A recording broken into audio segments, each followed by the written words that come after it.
Hey, what's up, guys? I know this is a little awkward because I don't have like an intro, but like I'm like kind of new to the whole YouTube thing, so I don't have an intro, so I don't really care. But today I'm reviewing my V-Force Grill mask.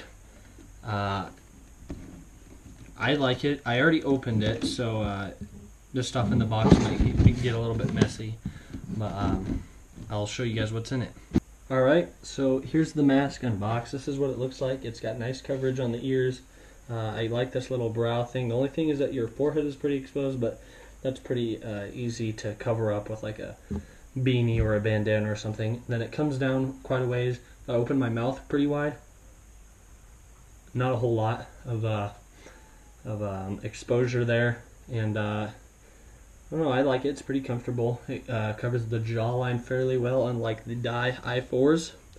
The lens has got a really wide peripheral vision, and so I like it a lot. And your voice comes out a lot better than some of the other masks. You can breathe pretty well. I've not played with it yet, but I will be this weekend. I'm going to post another video tomorrow of me playing with it. So before I show you guys how to take this thing apart, I'm going to show you what else comes in the box. Alright, of course you got your little manual. It tells you everything you need to know about the mask, how to take it apart, what you can do with it. Just got directions on how to remove the lens, taking off, putting and taking off the visor, doing the strap, you know, changing out the strap or whatever if you needed to do that. The next thing that comes in the box is this nice little chin strap. I personally don't like the chin strap because for me it kind of gets in the way and it feels a little uncomfortable, especially when you're done with a game. You just want to take your mask off and cool down. You won't have to take this off or do anything with that. Some people prefer it. I see a lot of people with the rentals that use the chin strap, but I personally am not a fan of it, but it's there in case you need it. The next thing is the strap that it originally comes with. I bought an extra strap, which is this one. It goes with the mask and is part of the theme of the mask. It's a Joker red, and as you can see on the back, it's got Joker. This is the original strap, so I could either sell this or give it to a friend or whatever. I don't know, whatever. If you guys get the same thing, you know, do whatever you want with it. I'll probably keep it as a spare though. You got the visor right here. Clips or goes onto the onto this little foam part right here, and I would use it mainly just if it was raining or something like that, but otherwise I wouldn't use it. It's pretty flexible, so it's not going to give you, doesn't have a whole lot of weight on it. Then of course you've got the bag. The bag is kind of a cheap bag. You can see through it kind of. It's really not that nice of a bag. The only thing I would use it for is, I don't know what you would use it for. I'd prefer getting a case if you had one for your mask, because it protects the mask and the lens a little bit better, but that comes with the mask in case you'd like to use it. Alright, now here's the V-Force Grill Joker Red Special Edition. Comes with the chrome lens. I spent about $160 on this mask, because they said it's a 1 of 500 run, so it's special edition, which is nice. So I'll show you guys how to take this thing apart here in a second. Alright, so here's the mask. As you can see, I got my nice little handy dandy head mount on, so that you guys can kind of follow along a little easier and you kind of get a first-person view of what it would look like when you're taking it apart. So first thing you want to do before you can do anything with taking it apart is you want to take these little straps right here. I don't know if you can see that. Right there. You'll see them if you get the mask, but it's a little strap that connects to the mask. You want to unclip both of those. Alright, so once you have those unclipped, you want to take it and you want to push it through these little holes that it comes through. Now you have the strap out. Then if you want to take the lens out or anything else, take the thing that it clicked into and you push it outward, pull both of those out.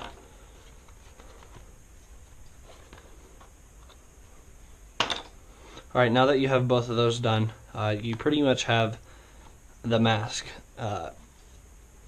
however you want it to do, so you can take it apart. So when you take it apart, you push down right there, push down on the other side too, and then you just push outward and you have the lens. I'm going to set this off to the side where it's not going to get damaged. Whoops.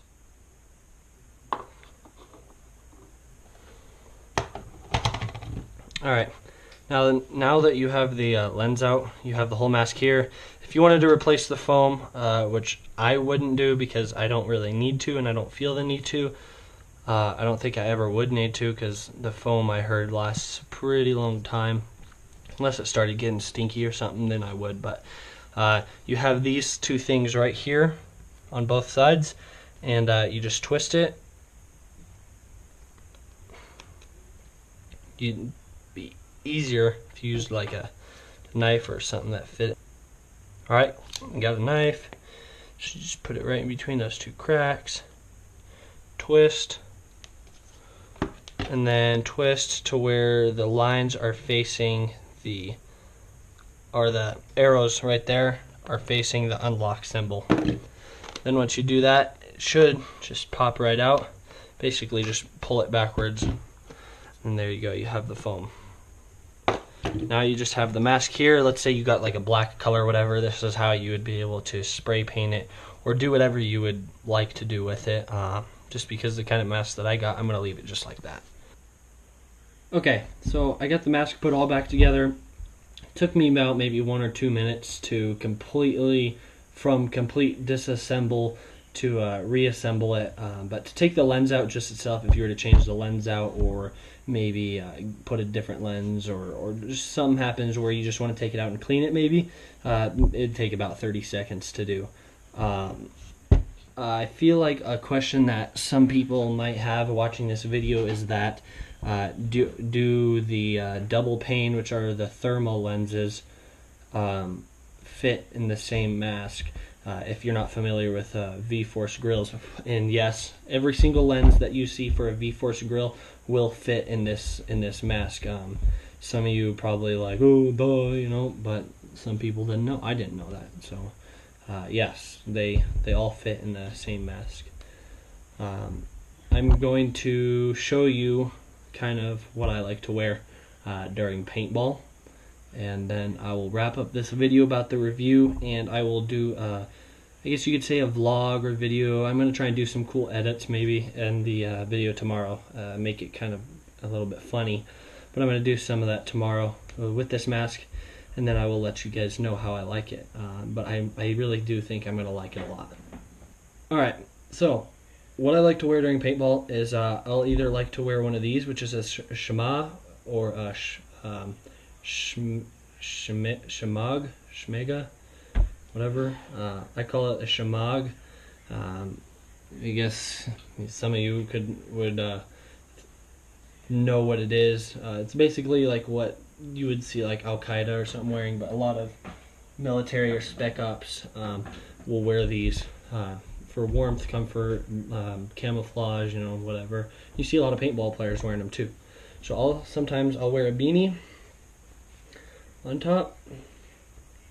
I'll make sure it's covering my ears, and I'm comfortable. I usually have it over my eyebrow, and then I will take this and I will wrap this around my neck.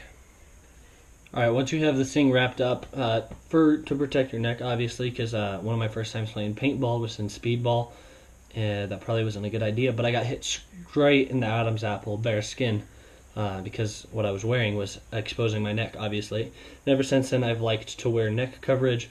I don't always, but I prefer to. So then, just put your mask on.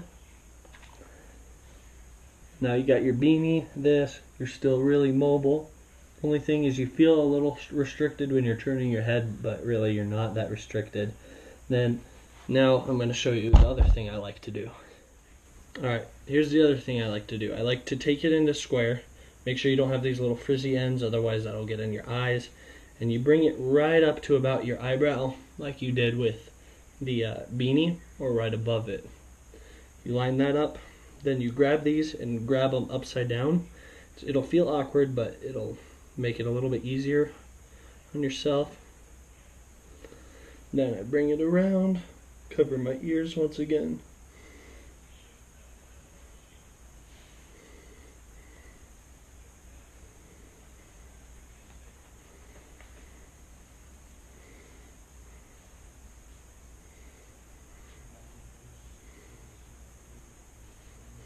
Alright, now once that's wrapped up, you're going to want to bring this all in the back up to the front. So it's kind of slouched over like that. You look like, I don't know, a pirate, I guess. You take your mask, put it on. Then you look like a predator or a real paintball player, whatever. I don't know. But if you don't like that, but you like this and this, you can always take this and wrap it around your neck like a scarf. And then tuck these in. Make sure it's loose so you're not choking yourself. And then boom. You have a little bit of exposure right there. Not much.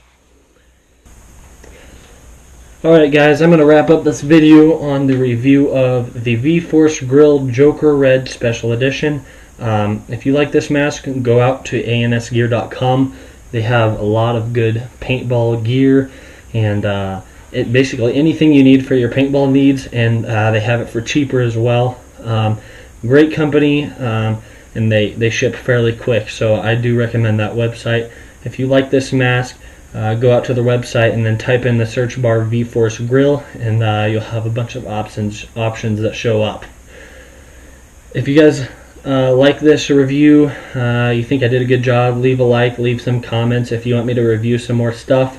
And once again, I will be doing another paintball video tomorrow with this mask down in Color Splash, Pueblo, Colorado. So make sure you leave a like. Thanks for watching. See ya.